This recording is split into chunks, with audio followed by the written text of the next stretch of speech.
Espiritu Santo. Amen. Ama naming Diyos, banal at makapangyarihan sa lahat, Ikaw si Yahweh El Shaddai, ang Diyos na makapangyarihan sa lahat ng makapangyarihan, ang Diyos na higit sa sapat. Ikaw ang Diyos na laging nariyan, hindi niyo po kami iniiwan. Ikaw ang Diyos na sobrang napakabuti niyo po sa aming pong mga buhay.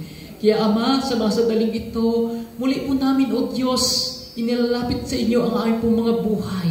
Kami, O Diyos, na iyo po mga lingkod na ito, Panginoon, hiniling po namin na kami po ay patuloy ninyo ng bibigyan po ng pagpapala at biyaya upang patuloy po kami, O Diyos, na makapagpupuri sa iyong banal at napakadakilang pangalan. O Lord, inihingi ko po, Panginoon, na kayo po ang maghari sa apat na sulok ng dakong ito. Kayo po, O Lord, ang maghari sa bawat puso't isipan naming lahat, Ama. Nang sa ganun po, Panginoon, lahat ng mga mensahe na nais niyo po na isabihin po sa amin sa gabing ito, O Lord, ito po ay aming pong maunawaan at ito po ay aming pong maisa sa buhay. O Diyos, pagpalain niyo po ang niyo pong abang lingkod sapagkat tunay, Ama, na without you, we are nothing. Lord, pagpalain niyo po ang iyong pong banal na salita na ating pong ihahatid, O Lord. Samahan niyo nga po ang iyong pong Aba. Nang sa ganoon, Ama, lahat ng mga salita na aking sasabihin, inspired me, Lord, with your Holy Spirit. Nang sa ganoon, Ama, lahat ng mga mensahe mo sa gabing ito, mangyari po ang inyong pong banal na katauban. Amen. At Lord, salamat ngayon pa lamang, O Diyos. Inaangkin po namin ang 100% ng kadagumpayan ng iyong pong banal na gawain ito sa pangalan ng iyong anak na sa Jesus na aming Diyos with the intercession of our Blessed Mother, Mary, ever Virgin. Amen. Amen. Sa pangalan ng Ama at ng Anak at ng Espiritu Santo. Amen. Amen. Ito po ay kukunin po natin ayon sa Sunday Gospel sa sulat ni San Marcos o St. Mark chapter 7 verse 31 to 37. Mark or Marcos chapter 7 verse 31 to 37. Nakita niyo na ba? Ang Ebanghelyo ayon sa sulat ni San Marcos. Pagbalik ni Jesus mula sa lupain ng Tiro, dumaan siya sa Sidon at nagtuloy sa lawa ng Galilea. Matapos tahakin ang lupain ng Decapolis, dinala ng mga tao sa kanya ang isang lalaking bingi at pipi at nakiusap sila sa kanya na ipatong niya rito ang kanyang kamay. Inilayo muna ni Jesus sa karamihan ang lalaki at isinuot ang kanyang mga daliri sa mga taingan nito. Pagkatapos, lumura si Jesus at ipinahid ito sa dila ng pipi. Tumingala si Jesus sa langit at nagbuntong hininga. Pagkatapos, inutos niya sa tainga ng lalaki, Ephata, na ang ibig sabihin, bumukas ka. Noon di nakarinig ang lalaki at nakapagsalita na ng maayos. Sinabi ni Jesus sa mga tao na huwag ipamalita ito, ngunit habang pinagbabawalan niya ang mga ito, ay lalo naman nila itong ipinamamalita. Buong paghangang sinasabi nila, ang lahat ng kanyang ginagawa ay napakabuti. Pinapagaling pa niya ang mga bingi at pipi. Mga kapatid ko sa pananampalataya, ang mabuting balita ng ating Panginoon. Ano po ang sabi po dito? Sabi po ng mga tao, ang kanyang ginagawa ay napakabuti. Amen? Amen. Sapagkat ang Diyos natin ay talagang mabuti. Lahat tayo ay sa paningin ng Diyos. Lahat tayo ay espesyal Na magpuri sa Diyos. sa Diyos Para hindi ka Para hindi ka magkakaroon ng sakit. Sa kasukasuan. Amen? Palagi kang umindak. Amen? Ano yun?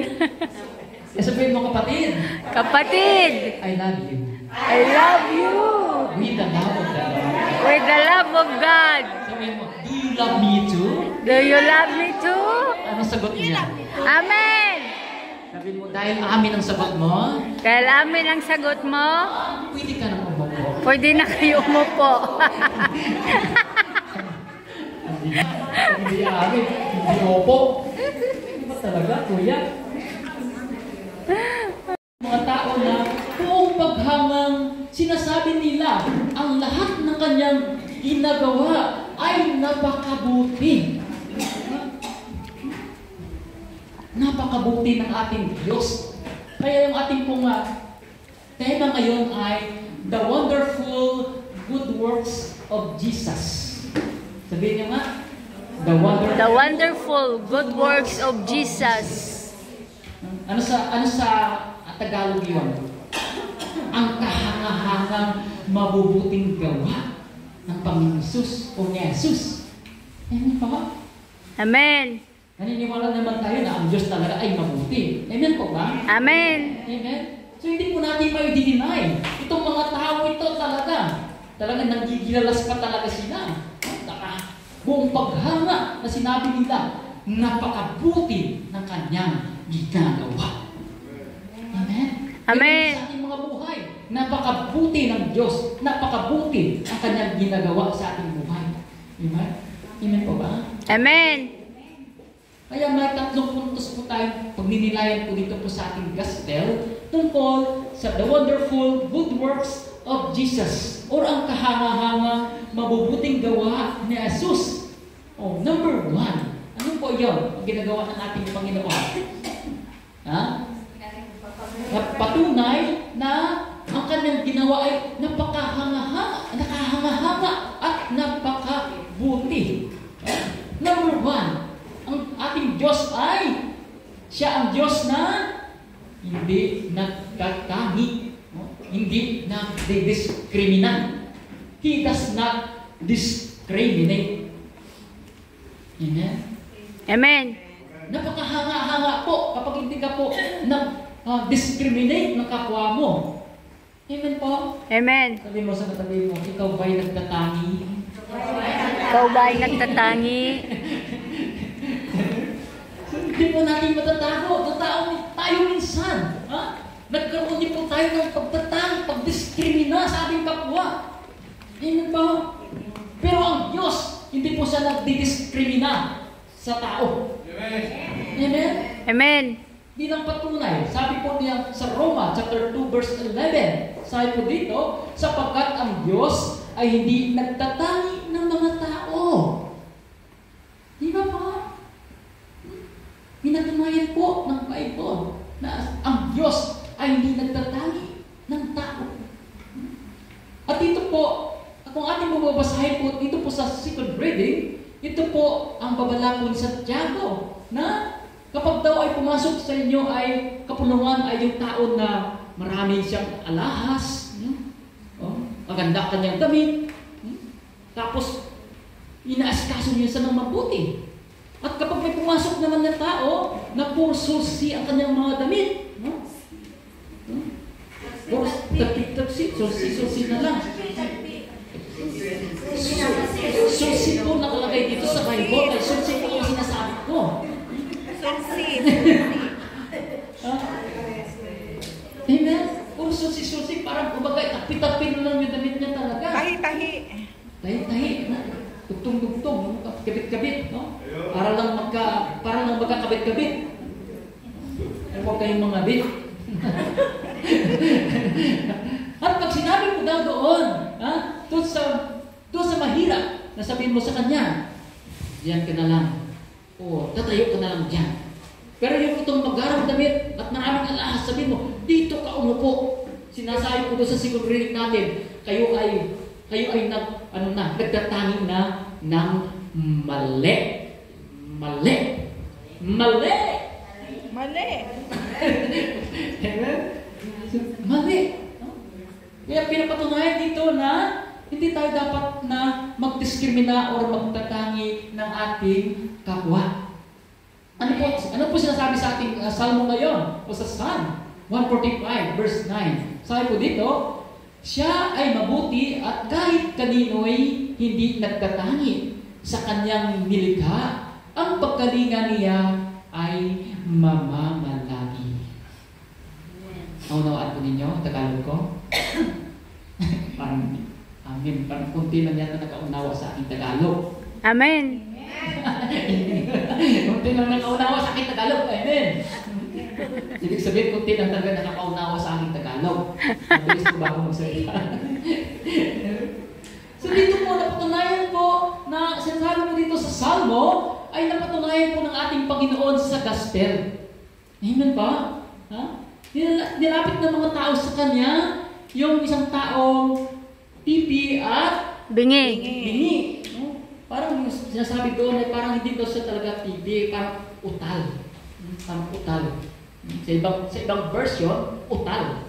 So hindi po siya totally pipi. Sabihin mo sa tabi mo, ikaw ba yung utal o pipi? Ikaw ba utal o pipi? Halina magsalita, no? Halina magsalita. Amen po? Amen. Amen? Mamulakpak nga yung malinaw magsalita. Parang kunti lang yata yung malinaw dyan. Baka kagaya dito ni Father Julie. Hindi masyadong malinaw magsalita. Halina po ba ako magsalita? Naunawaan ba ninyo yung aking sinasabi? Amen. Amen? Ang Diyos ay di talaga siya nagtatangi ng tao. Amen po? Amen. Basahin po natin dito. Katulad po dito sa Lucas chapter 5 verse 17 to 20. Pero basahin ko lang po dito po sa 19 to 20. Ito po sila sabi dito. Sabi po dito sa 19, wala silang madaanan dahil sa dami ng tao, kaya umakyat sila sa bubungan. Binakbak ni ito at ibinaba sa harapan ni Jesus ang paralitikong nasa higaan. Nang makita ni Jesus ang kanilang pananampalataya, sinabi niya sa paralitiko, kaibigan, pinatawad ka na sa iyong mga kasalanan. So kung ating pong itong babalikan, dito po mula po dito sa verse 17, ito pong ating Panginoon ay doon po sa loob ng bahay, kumbaga parang may prayer doon, may prayer assembly po doon. Pero ito namang mga lalaki na biglang dumating at naglikha pa sila ng medyo kakaiba kasi talagang nag-agaw pansin kasi sapagkat doon po sila sa bubungan. Doon po nila, binakbak po nila doon yung bubong at doon po nila itinunton yung taong nakahiga sa higaan ng paralitiko. Amen? Amen. Sa kabila ng ginawa nitong mga tao ay hindi po ang ating Panginoong Hesus naggalit sa mga tao. Amen? Ipakasabihin pa natin kapag tayo doon. Istorbo kayo! May prayer meeting kami dito! Diba? Pero ang Panginoong Hesus, hindi po. Talaga, in-entertain po talaga niya. At binigyan po niya ito na pagkalinga, itong taong ito. Hindi po niya ito siya, pera, istorbo kayo dito.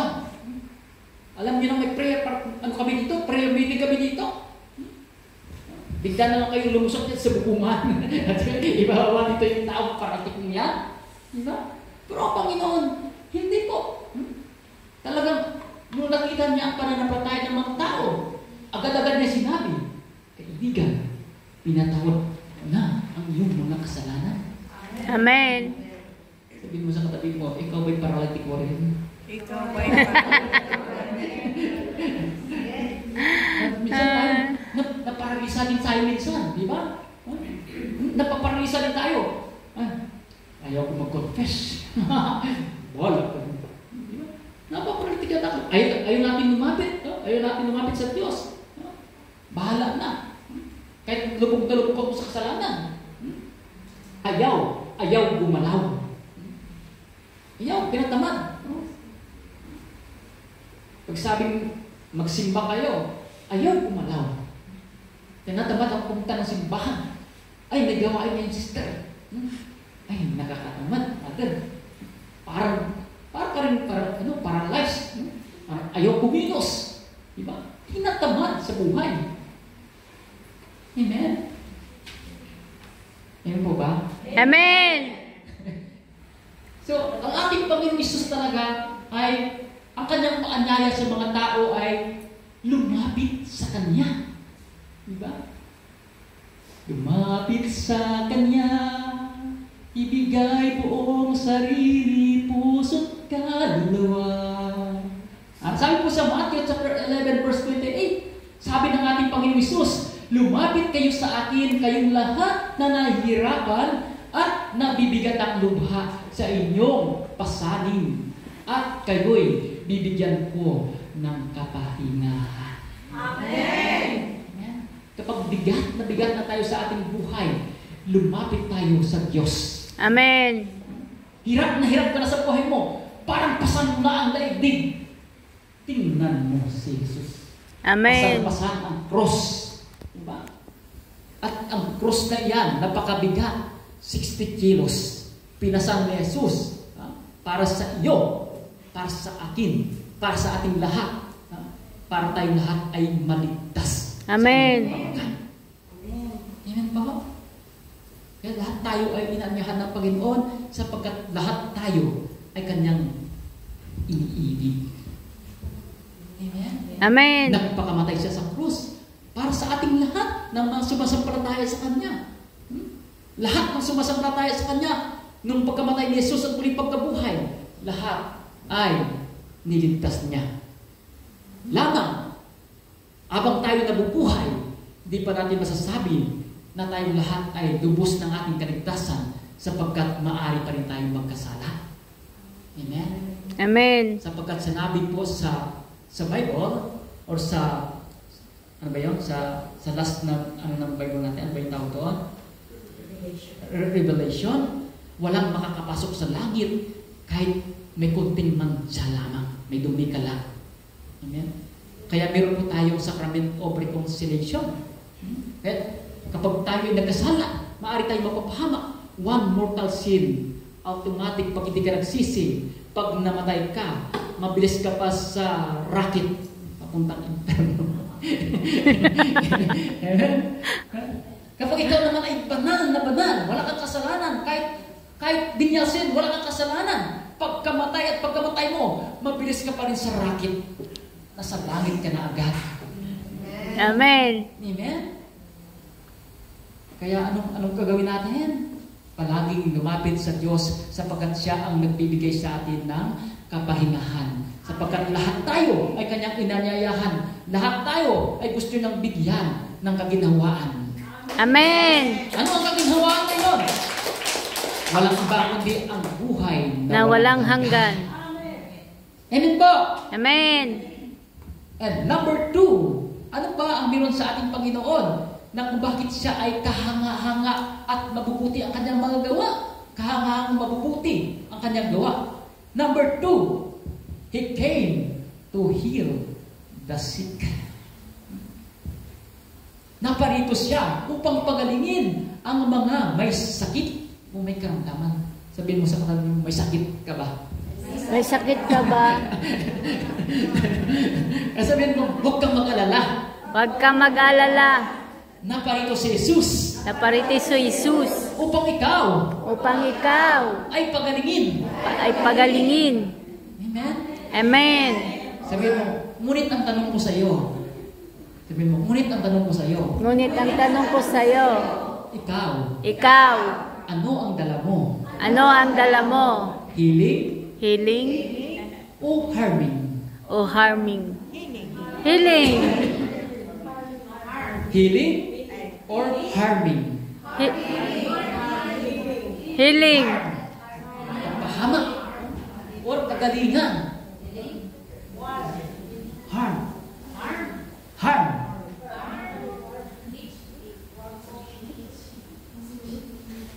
Kaya minsan tayo, hindi natin namamalayan, yung dala-dala pa natin sa ating kapwa, hindi pa lang kagalingan, Kundi pagpapahamak. Amen po? Halimbawa na lang, pag-uutang, gawin kanyang, ang tawag doon, yung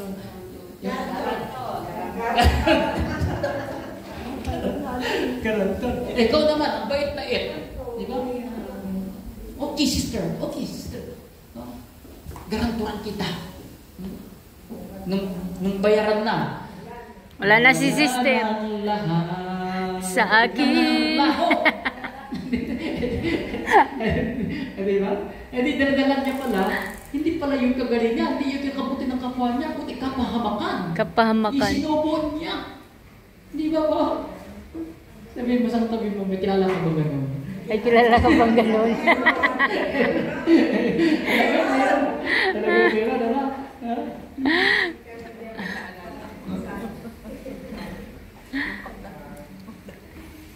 Basahin Mayroon natin din dito ako. po sa Luke, ha? Dito po, sa Luke. Luke chapter 4. Ako dito sa Luke chapter 4. Hindi ba dito nakalagay dito sa Luke? Hindi ko yan napakita. Sabi po dito sa Luke chapter 4, verse 18, sabi po dito, the Spirit of the Lord is on me because He has anointed me to proclaim good news to the poor. He has sent me to proclaim freedom for the prisoners and recovery of sight for the blind, to set the oppressed free. So ito po yung ating pong binasa, mga kapatid. Ito po yung hula ni Isaías, yung sa darating na propeta. Ito daw yung propeta, ito po daw ay darating. Siya po ay mag-proclaim ng good news. So, may lima po dito mensahe po dito sa ating pong binasa, na isa-isahin po natin ito, no? Yung mensahe nito. Number 1 po dito ay, ito po yung the anointed one. Sino ba yung the anointed one? Si Jesus. Akala ko si Pibuloy kasi anointed son of God. Anointed son of God. Self-proclaim. Self-proclaim lang. Sabi niya, pag hindi kayo dumaan sa akin, hindi kayo maniligtas. Ako ang daan, ang katotohanan, at ang buhay. Kawawa tayo dito pag ganyan. Wala na si Pibuloy. Saan tayo? Paano natin hagilapin yon? Kapag hindi tayo dumaan sa Kanya, pag namatay ka, hindi mo siya makita, ibig sabihin, hindi ka makapunta sa langit. Sabi niya, I am the anointed one. I am the way, the truth, and the life. No one comes to the Father except through me. Diba? So dito po, the anointed one, the true anointed one is, ibig sabihin is Christ. Or Jesus yan. The anointed one.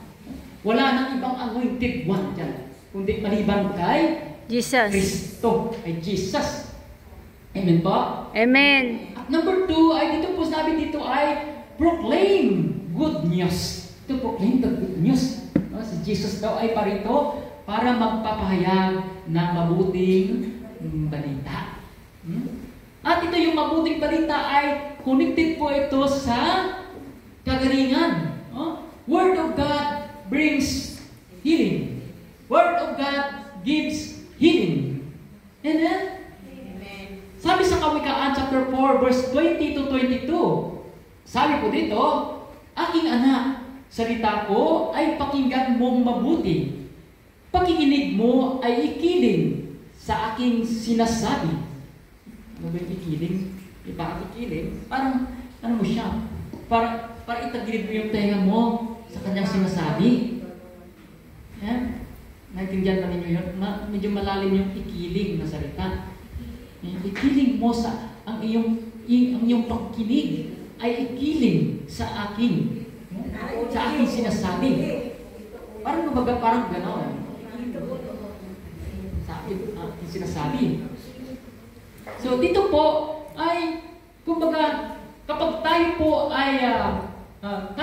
ay bingi, hindi po natin maririnig ang pinapahayag ng salita ng Diyos. Amen? Amen. Sabi ni Father kanina, kayo ba'y talagang nakakarinig? Sabihin mo sa katabi mo, ikaw ba talaga ay nakakarinig? Ikaw ba talaga'y nakakarinig? Kaya nga dito po sa gospel natin, ay pinagaling po ng Panginoon itong bingi. Di ba? Pinagaling po niya ang bingi. Kaya sabihin mo sa katabi mo, kaya ikaw, huwag kang pabingi-bingian. Huwag kang pabingi-bingian. Pag narinig mo ang salita ng Diyos, huwag kang pabingi-bingian. Huwag kang magbingi-bingian. Sabi dito, huwag itong bayaang mawala sa paningin. Sa puso mo ay iukit ng mabuti at malalim. Iukit pala sa puso ng malalim. Pagkat itong kaalaman ay daan ng buhay, nagbibigay kalusugan, kagalingan ng katawan. Amen. Daan ng buhay at kalusugan, kagalingan ng katawan. Amen. Amen. Ganun pala ang Word of God. Nagbibigay pala sa atin ng kagalingan, maging sa ating physical na katawan. Amen? Amen. Sabi mo sa katabi mo, magaling ka na. Magaling ka na. Anong sagot? Amen. Ba't di pumalakpak? Magaling ka na. Hindi naman nagpuri. Dapat pag gumaling ka na, magpuri ka sa Diyos. Amen. Hindi sabihin mo kay Lord, Lord, magaling na ako. Dapat nagpupuri ka, Lord. Thank you, Lord. Magaling na ako. Lord, magaling na ako. Praise the Lord always. Always Amen. praise the Lord. Amen. At dito po sa number 3 na mensahe, proclaim freedom to the prisoners. Proclaim freedom to the prisoners. Ibig sabihin dito ay yung pagpapalaya sa mga nabilanggo. Bilanggo sa riyas na buwa ng puso mo. Sabi mo sa katabi, bilanggo ka rin ba? Bilanggo ka rin ba? Nakaranas ka bang mabilanggo? Ano ba yung pakiramdam mo kapag ikaw ay bilanggo? Hindi ka makakilos. Di ba ba? Ha? At ang bilanggo, yung nakakalungkot dito, yung nakakatakot na bilanggo, na hindi lang, yung okay lang kung bilanggo ka na physical lang o literal lang. Pero nakakatakot kapag ikaw ay bilanggo spiritually. Paano ba tayo naging bilanggo spiritually? Bilanggo tayo sa pagkakasala. Ano pa? Bilanggo tayo sa bitag ng kalaban. Nasa bitag na tayo ng kalaban, di tayo makalabas-labas. Parang tayo kinulong doon sa isang bahay at daradala ng demonyo ang susi at doon ikaw sa loob, hindi ka na makakalabas. Amen? Amen. May naalala po ako nung ako'y napakinig po ng preaching ng isang Katolik o pari. Saan po doon ay doon daw po may nagpiknik po daw doon sa bandang bukid at yun po ay may isa pong lalaki doon na meron po siyang gift na makikita po niya yung mga yung mga unnatural, yung natural, yung mga parang ano siya, yung hindi, yung kumagay parang hindi ordinary. Nakikita po niya na hindi nakikita na kanyang mga kasamahan. Kaya yung nakita po niya na napakaraming mga demonyo nakapaligid sa kanila. Amen? Sapat itong mga na ito, sila po ay mga religious. At kung nagtaka po siya, nung pumunta po sa isang village, ay may isa din pong demonyo doon na nakaupo. Kaya nagtaka siya. Tinanong po daw niya ang demonyo. Sabi niya, bakit ikaw dito mag-isa ka lang dito? Samantala binamatayan mo dito ay isang village. At samantala kami doon, marami kami doon, pero ang dami din mga demonyo doon nag-aabang sa amin. Sabi ng demonyo, sapagkat kayo ang gustong bibitagin ng demonyo. Kasi kayo ay nasa Diyos. Samantala dito sa binamatayan ko, hindi na ako gumagalaw dito sapagkat silang lahat ay amin na. Yan. Bilanggo na sila sa amin. Diba? Binabatayan niya na lang itong mga tao na ito na para hindi makalabas doon sa village. Amen? Ganun po kapag tayo ay makasalanan, nabibilanggo po tayo sa bitag ng demonyo. Amen? Amen. Tayo lumaya kapag tayo ay palagi po nakikinig at iyan na alam, isira sa buhay ang salita ng Diyos. Amen. At yun ang pagbibigay sa atin ng kagalingan.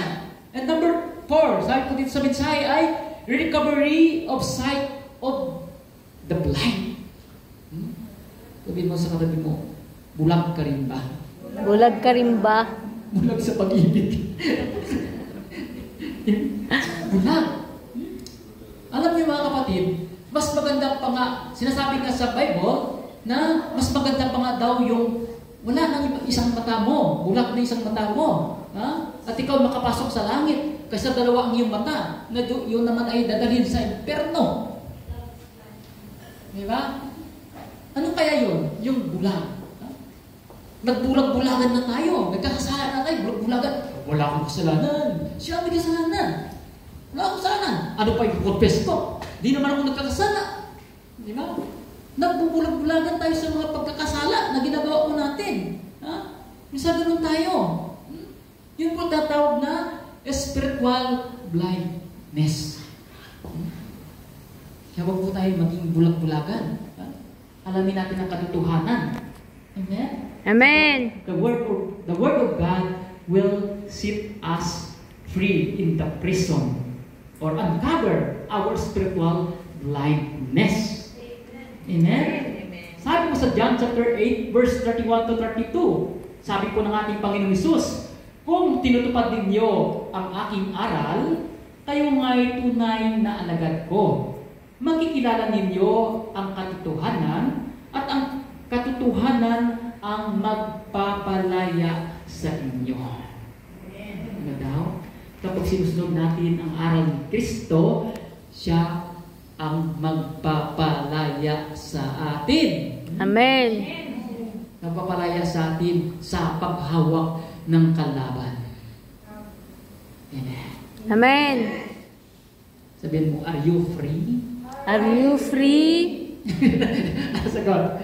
Amen. Ang sikreto ay ang pag-alam sa salita ng Diyos at pagsasabuhay ng kanyang salita. Salita mo, panghahawakan ko. Salita mo'y tapat at totoo. Lahat ay nasa iyo. Sapat sa buhay ko. Salita mo ay panghahawakan ko. Naranasan ko pala. Mali, no? Magkakamali man ako ng kanta, pero ang Diyos hindi talaga nagkakamali. Amen. Sabihin mo sa kanya, tiyak yun, kapatid. Tiyak yun, kapatid. Hindi siya nagkakamali. Hindi siya nagkakamali. Na ikaw ay nilikha. Na nilikha. Hindi siya nagkakamali. Hindi siya nagkakamali. Na ikaw ay tawagin. Upang maglingkod. Amen? Ibig sabihin, Amen. nakikita sa iyo ng Diyos na na gusto ng Diyos talaga sa iyo. Meron at meron ka. Amen? Hindi walang-wala ka. Amen? Lahat po tayo ay binayayaan ng Diyos, ng grasya niya. Amen pa? Amen.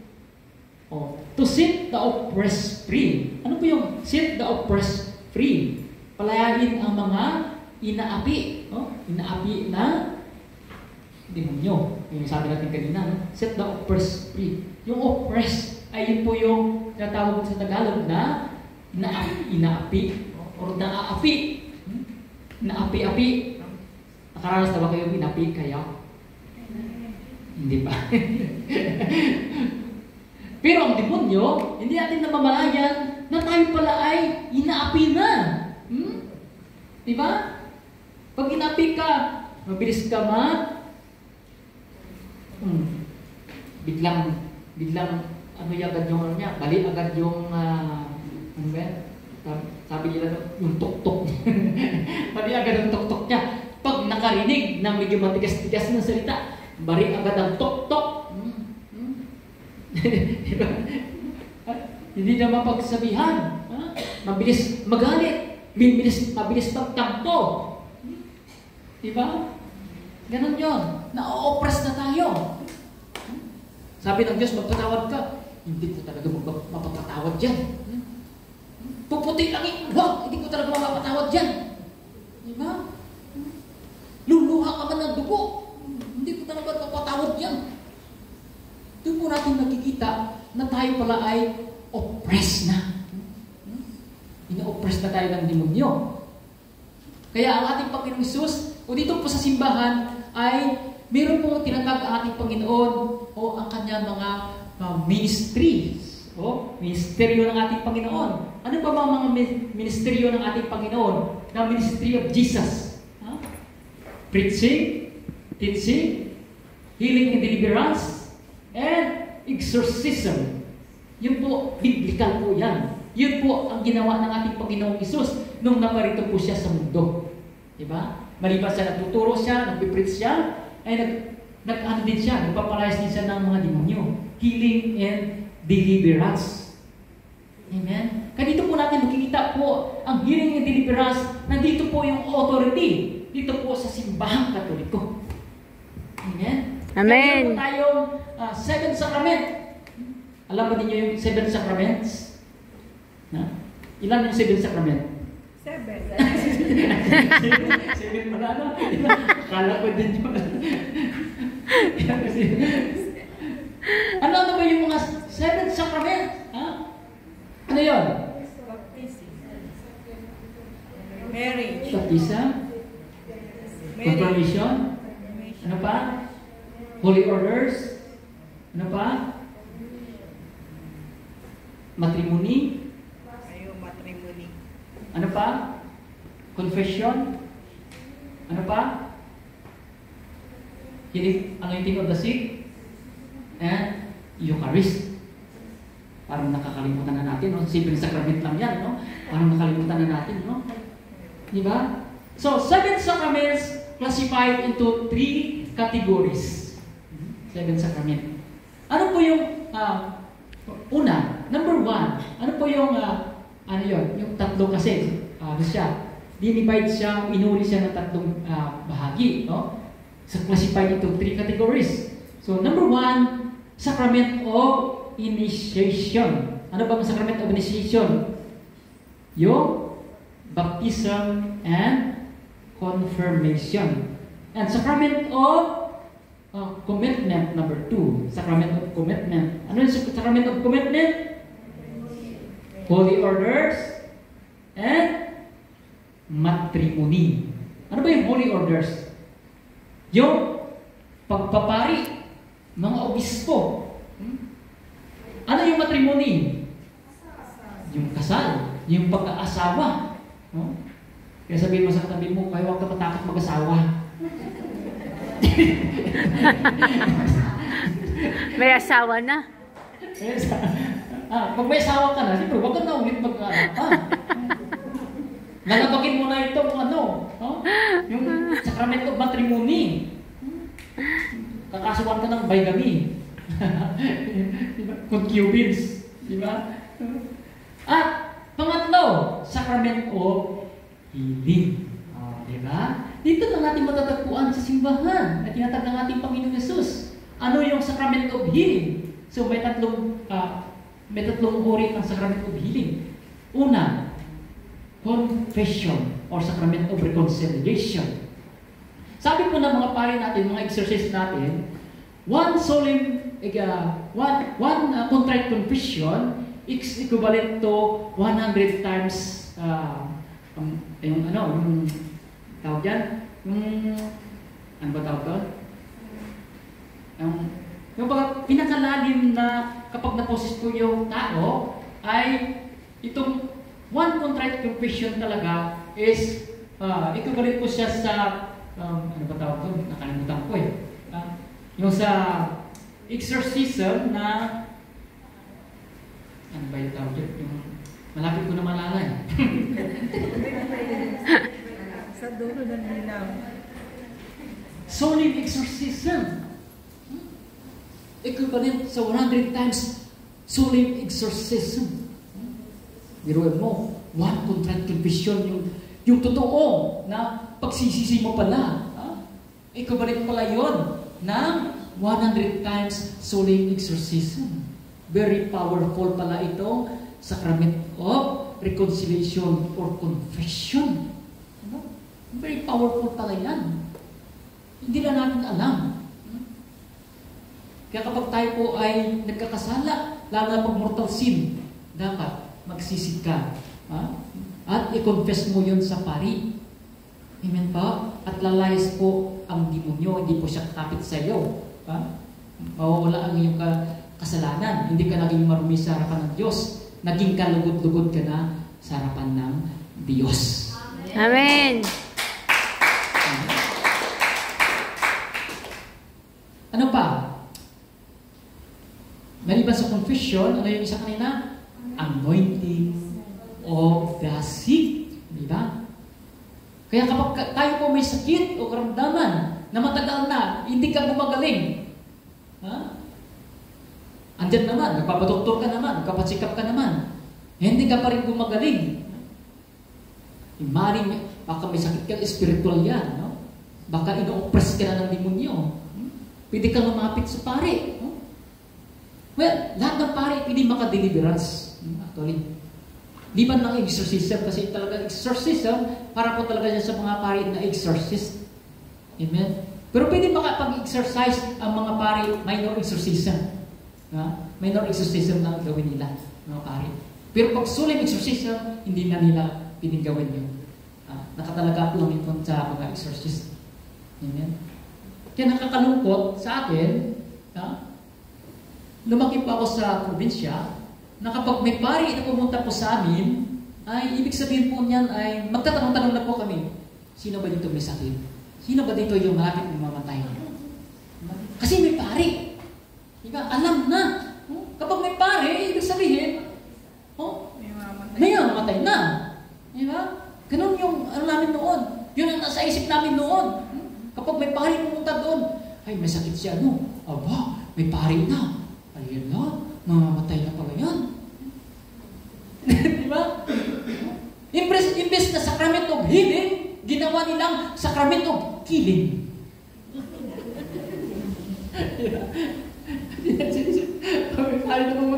May namamatay na naman. Kaso, nung medyo malakas pa siya, may sakit siya, hindi po siya napaano yung tingog kasi. Di ba? Inantay pa niya, na hindi na siya, mamamatay na talaga siya. At pinatawag yung pare. Nung malakas pa siya, doon sa salbaryo. Kaya nung mamamatay na siya, patawag ng pare. Ay yung tingog na sick. Confession. Magkukonfess siya, hindi na pala siya makapagsalita. Di ba? Sayang, ngayon lang tayo nagkatagpo. Nung nakapagsalita ka pa, hindi ka na-confess. Paano mo kayo masasabi sa pare yung kasalanan mo? Di ba? Hindi ka na makapagsalita. Kaya dito yung sa gaston natin, talagang gusto ng Panginoon talaga na makapagsalita tayo eh. Di ba? Amen. Ay dapat, huwag tayo matakot. Sabihin natin lahat natin yung kasalanan. Yung una-una, yung kinakahiya-hiya mo talaga kasalanan. Yung talaga una-una mo yung confess. Di ba? Kasi yung talaga ang nakakaya. Huwag ka maya kay Father eh. Kilala ko naman kay Father. Ay, hindi man ako sa confess kasi kilala ko ni Father eh. Pero yung pare, hindi chismoso katulad natin. Diba? Pag sinabi mo sa kanya kasalanan mo, wala na masasabi ang iba yan. Meron silang set of confession. Yung mga pare. Ay, hindi po nila pinilabagin yun. Di ba? Yan, pag sinabi mo sa katabi mo, minsan, i-chismis ka pa, kasalanan niya. Ay, ganun pala kasalanan. Hindi mo na malayan, pinag-uusapan ka na pala sa buong barangay ninyo. Yan pala kasalanan. Atin lang ito, ha? Huwag kang sabihin sa iba, ha? Pinabukasan, sabihin naman sa isa, atin lang ito. Hanggang atin lang ito. Hanggang buong barangay na, atin lang ito.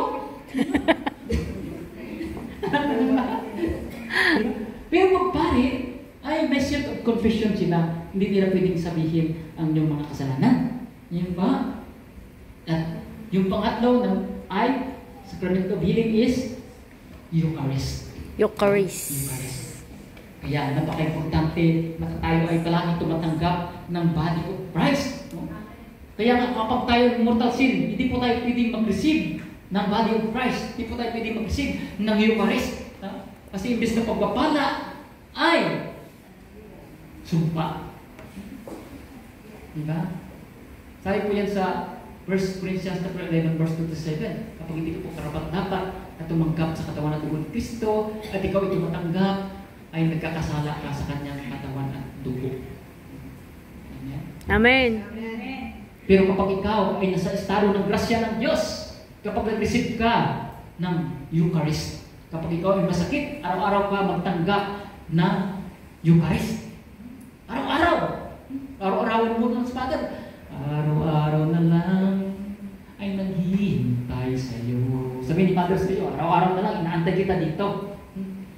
Kaya ako, pag meron ko nakita may sakit, una-una talaga sinasabi ko, mag-general confession ka, magpa-anointing of the sick ka, at araw-araw, ikaw ay mag-receive ng Holy Eucharist. Sabi, if God is with us, no one can against us. Amen. Amen? Amen. Kaya kapag nasa atin na si Kristo, ang Diyos, wala na makakatalo sa atin. Amen. Amen. Kapag nasa atin na si Kristo, body of Christ nasa atin, wala na ang demonyo sa buhay natin. Amen. Layas naman. And number 3, last but not the least, ang kahangahangang mabuting nagawa ng Panginoon. Ano doon? Nothing is impossible for those who have faith in Him.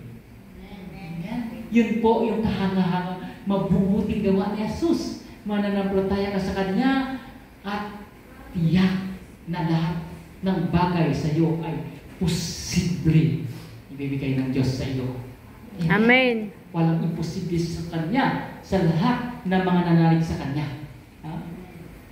At dito po sa ating gospel, ito po yung pinaka-purpose ng mga tao na dinala po nila dito yung isang taong pipi at bingi. Ang kanila po ay sumasampalataya po sila sa Panginoon na itong kanilang dinadala dito, ito ay mapapagaling ng ating Panginoong Yesus. At anong nangyari? Healing miracles happens. Diba? Nakarinig, nakapagsalita ng maayos. Amen? Amen. Sabihin mo sa katabi mo, nananampalataya ka pa ba sa Diyos? Nananampalataya ka pa ba sa Diyos? Amen. Kaya huwag kang huwag kang pagiwang-giwang kapag ikaw nananampalataya. No? Maniwala ka lang, magtiwala ka lang sa Diyos. Lahat, walang imposible sa Kanya sa lahat ng mga sumasampalataya sa Kanya. Amen. Sabihin mo, tiyak yun! Tiyak yun! Amen! Amen. Sabi nga po dito sa Marcos, chapter 9, verse 23, until 27. Ito po, ay basahin po natin ng konti dito, sa verse 23, basahin po natin. Sabi dito, ito po yung mag-ama at yung batang poses. Sabi po dito ng ama, kung sabi po ng Panginoon pala sa ama, kung may magagawa ako, tanong ni Jesus, mangyayari ang lahat sa sinumang may pananampalataya. At tuloy-tuloy po natin, agad namang sumagot ang ama ng bata, naniniwala po ako. Tulungan po ninyo akong madagdagan pa ang aking pananampalataya. Nang makita ni Jesus na dumadami ang mga tao, sinabi niya sa masamang espiritu, inuutosan kita, espiritu ng pagkapipi at pagkabini, lumabas ka sa bata at huwag ka nang babalik sa kanya. Nagsisigaw ang masamang espiritu, pinangisay ang bata at saka lumabas. Nagbistulang bangkay ang bata, kaya sinabi ng marami, patay namatay na siya. Maraming marites dito, no? Ngunit ang batay, ginawakan ni Jesus sa kanyang kamay, ibinangon, at ito'y tumayo. Hindi ba ng bataya ay tumanim at tinawakan ni Jesus, siya ay tumayo. Bakit di pa rin tumayo? Hindi ba kayo magaling? Wala pa rin ba kayo magaling ng balataya? Amen? Yung pag hinawakan ka ni Jesus, ikaw may pananampalataya, ikaw ay gagaling. Amen. Amen? Amen. Kaya dapat ating gagawin ay ibalik po natin sa Diyos ang papuri at pasasalamat sa lahat ng mga grasya na kanyang ibinigay sa atin, mga kapatid. Amen?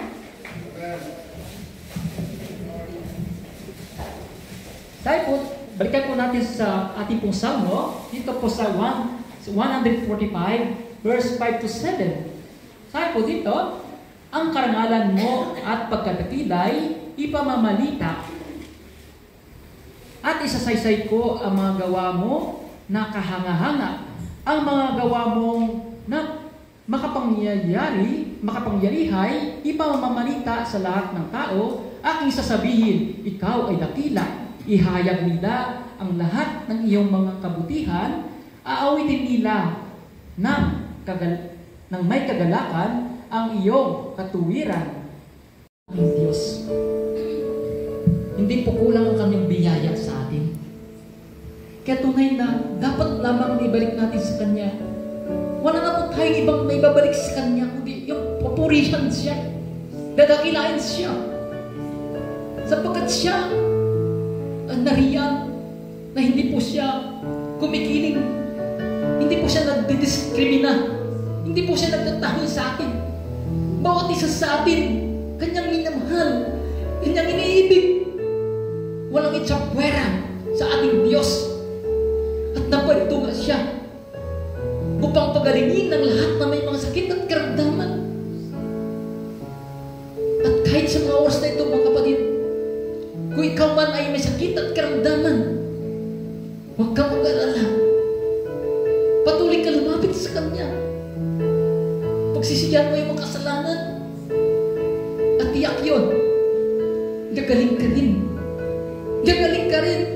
Pati ang mga mahal mo sa buhay, gagaling rin yan. Employer mo ba may sakit? Gagaling rin yan.